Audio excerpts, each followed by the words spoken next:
Allahumma salli ala Muhammad wa ala alihi washabihi wa man tabi'ahum bi ihsan ila yaumiddin.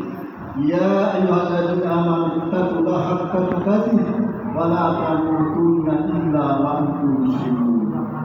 Masyaallah muslimin, tidak ada mahlumat rahimahullah. Bersyukur kita panjatkan kepada Allah Subhanahu wa taala yang telah memberikan berbagai kenikmatan kepada kita semua. Nikmat iman, nikmat Islam, nikmat kesehatan, nikmat hidup, dan nikmat lainnya. Kalau kita mau menghitung nikmatnya Allah, tidak bisa kita menghitungnya. Wa in ta'udu nikmatallahi la tuhsuha. Sebenarnya engkau mau menghitung nikmatku, kata Allah, engkau tidak bisa menghitungnya. Dan mari kita bersalawat kepada junjungan kita Nabi besar Muhammad sallallahu alaihi wasallam beserta keluarga, sahabat, dan pengikut-pengikutnya. Hadirin yang dirahmati oleh Allah Subhanahu wa taala.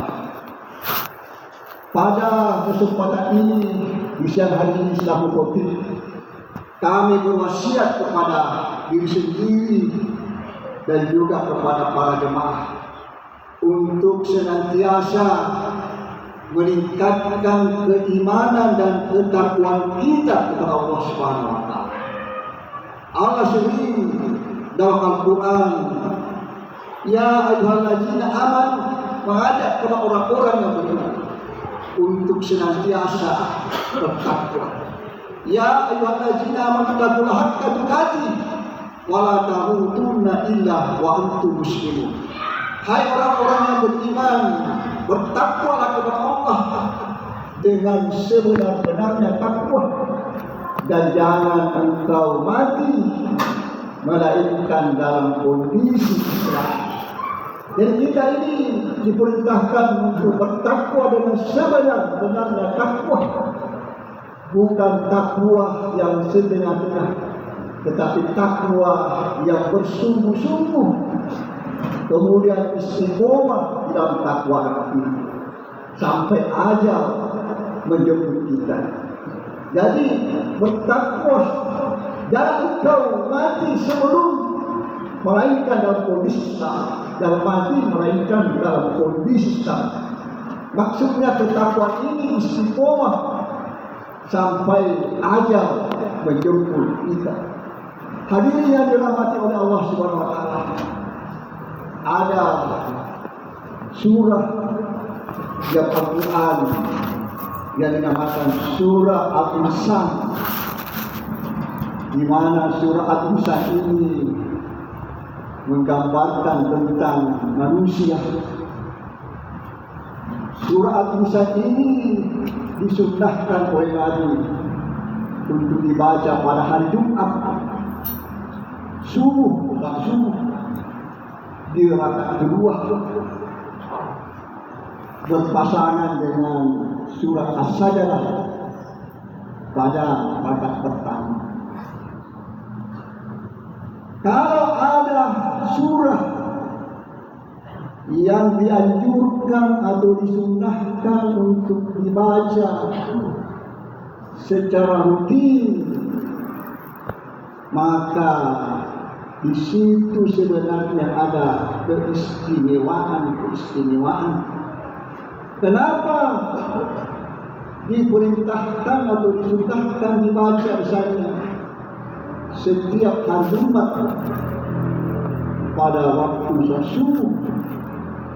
Karena di situ memang ada keistimewaan yang bisa kita petik di dalamnya.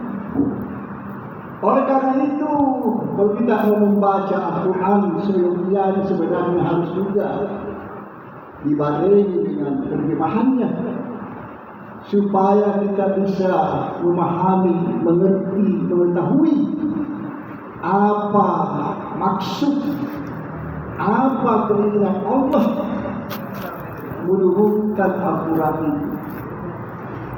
Kenapa harus dibaca misalnya setiap Jumat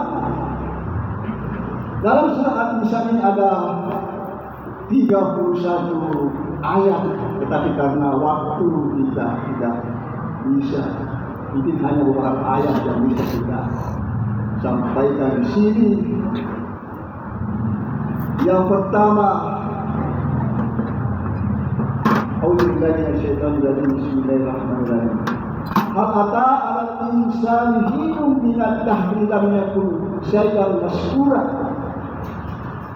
Bukankah pada diri manusia ada suatu waktu dalam satu masa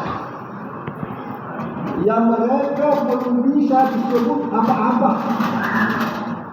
Jadi kita ini dalam suatu waktu, dalam suatu masa yang belum bisa disebut apa-apa, karena kita ini belum lahir.